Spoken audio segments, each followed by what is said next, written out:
What's real, my brothers and sisters? The cringe. I am the Super Kid Critic, and welcome to another video in my What's Real series. Basically, anything that connects or relates to the real world. Today's video, we will discover what makes a villain, and then look at some of the most famous proclaimed villains to see if they are actually villains. Not you. Everyone already knows that you suck. Keep watching, and this video will answer that burning question that you know that you have. Also, if you want your question to be answered, smash that like button, subscribe, and comment down below saying that you did so along with your burning question. Before we get started, be sure to ring that notification bell to catch up on amazing content such as this.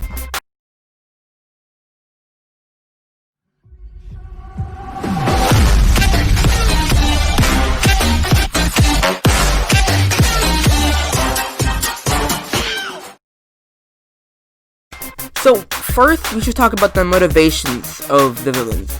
Most people only see the killing, the destruction, and the explaining of the plot. But not many people look or care about the villain's motivations. To be fair, some villains like Joker and the Red Skull just like to destroy and take over stuff. But others actually have a decent motive. Like, for example, in Infinity War, Thanos wanted to bring balance to the universe. A bit extreme in his methods, but the motive was well placed, I guess. So, basically, what makes a villain are his or her motives. If the villain's motive is only to benefit him or herself, for the most part, then he is a real villain. But if the proclaimed villain's motive is mainly to help others, regardless if it hurts the other group, they're not a villain. Definitely not a hero, but not a villain either. More just a leader of some sort. The rest of the video will be showcasing the top 10 most powerful villains, According to Google and that he knows about. and confirm if they are actually villains. So, let's do this. Number 1, Terminator.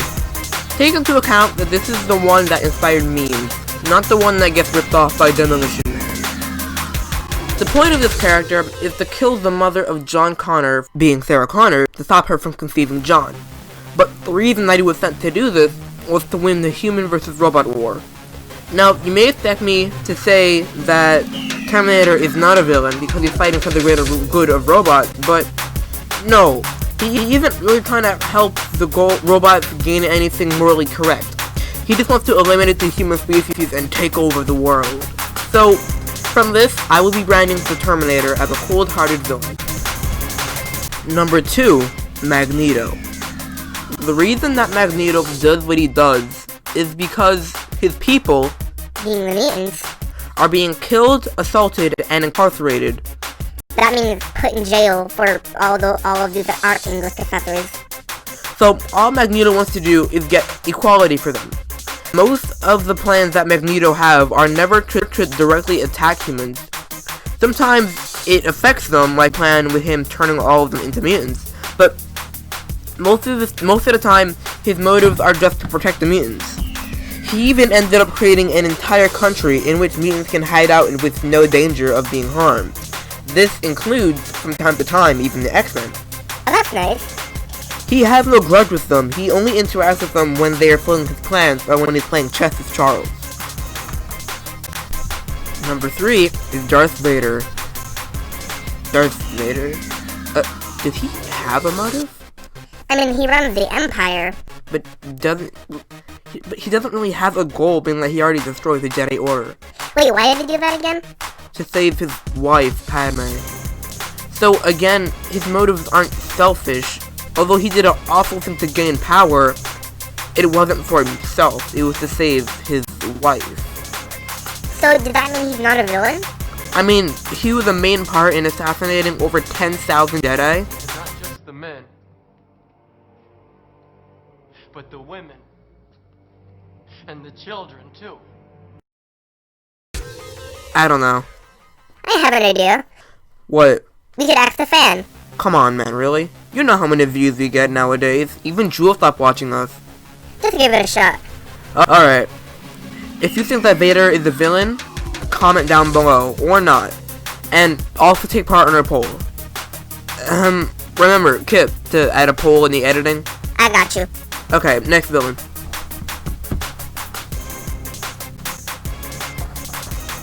Number 4, Lord Voldemort. Okay. We know that he's a villain. He's Wizard Hitler, like, duh. But I kinda have to do this one, so motive, yay. So his plan is to wipe out all muggles and to take over the wizarding world, with no remorse. So, yeah, straight up villain. Nothing else needed, just done. Disclaimer. A lot of what I say here may not be correct. The Joker is a very confusing character, so cut me some slack. Number 5. The Joker. Okay.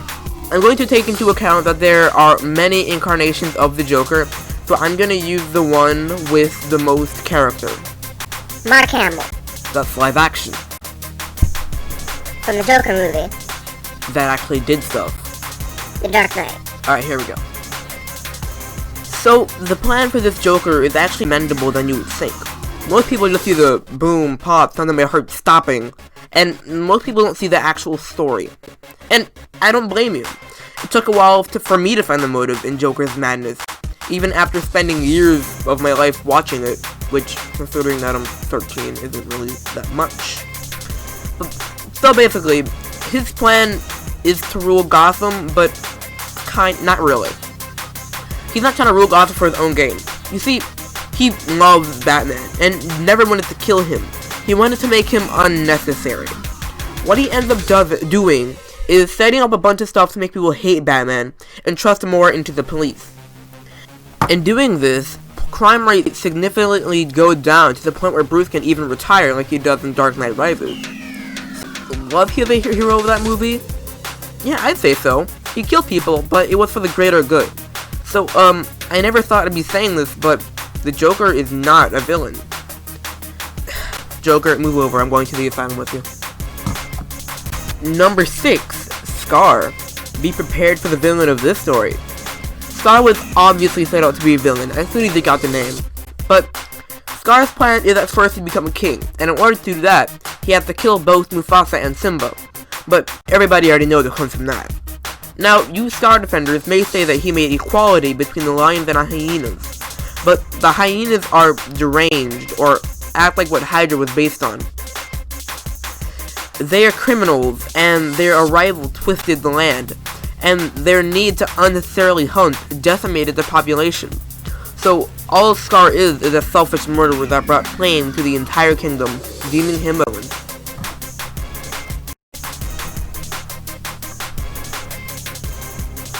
Number 7, The Wicked Witch of the West. Okay, don't hate me for saying this. The Wizard of Oz was an enjoyable movie, but the premise is so stupid. The Good Witch of the North is actually the villain of this movie. They made this even clearer in Oz the Great and Powerful. So, Dorothy accidentally killed the Wicked Witch of the East with the house. So, the so-called Wicked Witch of the West comes to mourn her lost sister.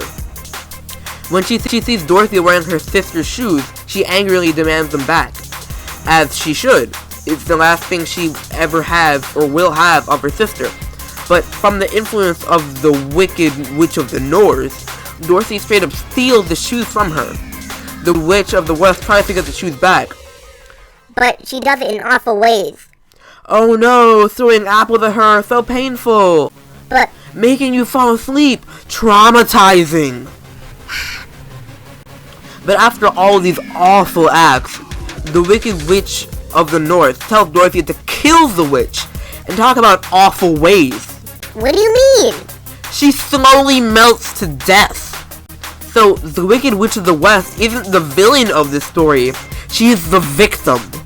And for those of you commenting now, Wicked isn't canon, so don't even. Number 8, Emperor Palpatine. Chief Palpatine is the master manipulator. He made Anakin kill 6-year-olds. He sacrificed Dooku, and by extension destroyed Alderaan, electrocuted countless people, and has no redeemable quality. Yup, Palps, you're going in the pit with all the other magical Hitlers. Number 9, Predator. Now, the Predator doesn't care for human life. He has no motive except to kill. He treats all creatures of the earth as a challenge if armed. Sure, if his target isn't armed, he won't go through with the killing, but the Predator has remorselessly killed hundreds of people in the movies they were in, so I'm rating Predator as villain.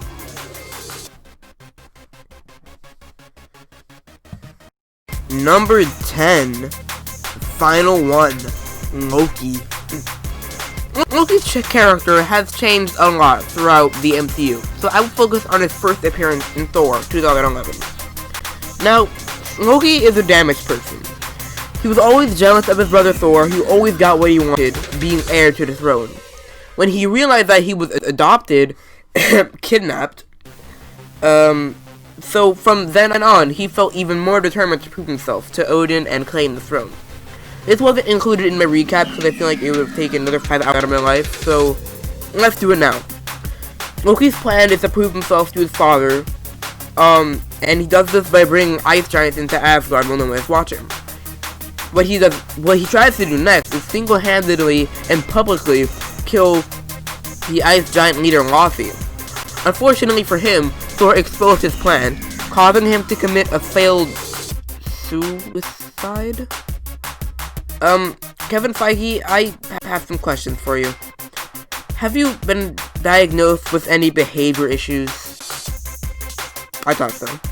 So, in this movie, I don't think he is a hero or a villain, just an annoying little brother. That's all, folks. Thanks for watching. Remember to like, subscribe, and comment down below. All 3 of which you guys forget to do.